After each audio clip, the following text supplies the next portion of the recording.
दोस्तों ये कहानी है एक पेंटर की। वो पेंटर क्या करता कि डेली एक पेंटिंग बनाता और उसको 500 रुपये में बेचकर अपनी कमाई कर लेता।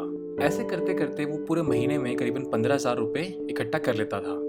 अब क्या हुआ, धीरे धीरे उसकी जो है एज बढ़ रही थी, जिसके कारण वो पेंटिंग करने में काफ़ी उसको मुश्किलें होती थी।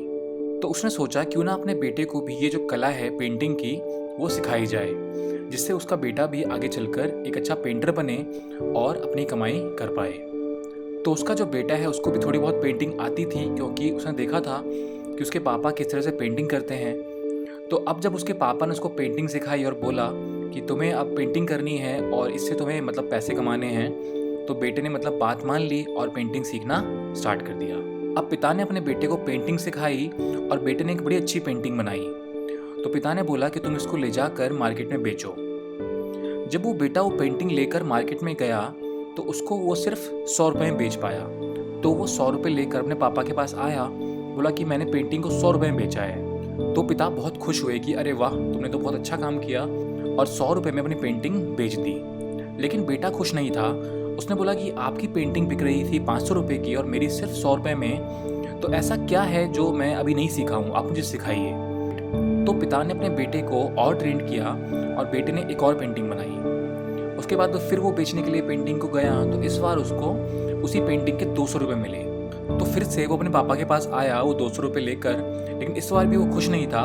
उसने बोला कि पापा, जो ये पेंटिंग है मैंने 200 रुपये की बेची है, लेकिन अभी भी ऐसा क्या है जो मैं नहीं सीखा हूँ, क्योंकि मेरी पेंटिंग 500 रुपये की नहीं बिक रही है, तो आप मुझे और सिखाइए। तो पिता ने अपने बेटे को और सिखाया और ट्रेन किया और बेटे ने फिर से एक बार एक और पेंटिंग बनाई और पेंटिंग को लेकर मार्केट में गया। इस बार बेटे ने उस पेंटिंग को 400 रुपये में बेचा। तो इस बार जब वो पापा के पास आया तो फिर पापा बहुत खुश हुए, लेकिन बेटे ने बोला नहीं पापा, अभी भी कुछ कमी है मेरी पेंटिंग में, मैं अभी भी 500 रुपये में पेंटिंग को क्यों नहीं बेच पा रहा हूँ। तो पिता ने अपने बेटे को और ट्रेंड किया और बताया कि कहाँ कहाँ पे कमी हो रही है, जिसकी वजह से वो पेंटिंग को 500 रुपये में नहीं बेच पा रहा है। तो बेटे ने फिर से एक पेंटिंग रेडी करी और बेचने के लिए गया। इस बार जब वो पापा के पास आया तो बहुत खुश था। तो पिता ने बेटे से पूछा कि पेंटिंग कितने की बिकी। तो बेटे ने बोला कि पेंटिंग इस बार 700 रुपये की बिकी है।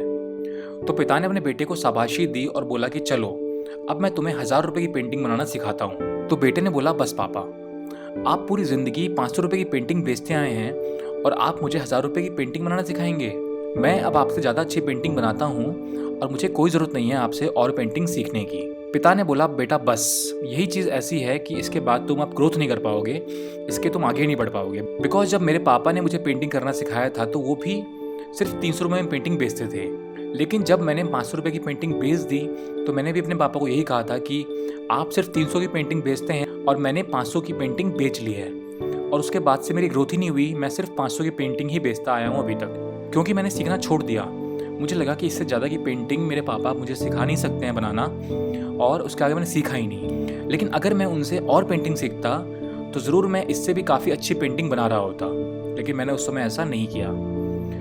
दोस्तों इस कहानी से हमको ये सीख मिलती है कि कई बार ऐसा होता है कि जिससे हम सीख रहे होते हैं हमें लगता है कि वो हमें और अच्छा सिखा नहीं सकते हैं और वहाँ पर हम सीखना ही बंद कर देते हैं। लेकिन आप देखिए कि अलग अलग लोग हमें अलग अलग चीज़ें सिखा सकते हैं।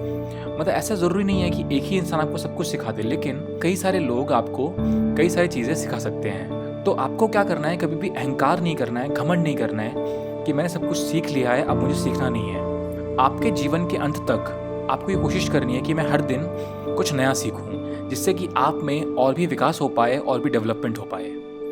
सो ये छोटी सी कहानी आपको काफ़ी अच्छी सीख दे रही है। सो अगर आप लोगों ने इस वीडियो को यहाँ तक देखा है तो प्लीज़ इसको शेयर कीजिए और कुछ ना कुछ कमेंट कीजिए कि आपको ये कहानी कैसी लगी, जिससे कि मुझे और मोटिवेशन मिले और मैं आपके लिए इसी तरह की और भी कहानियाँ ले पाऊँ। सो ठीक है दोस्तों, मिलता हूँ आपसे अगली वीडियो में, तब तक के लिए बाय।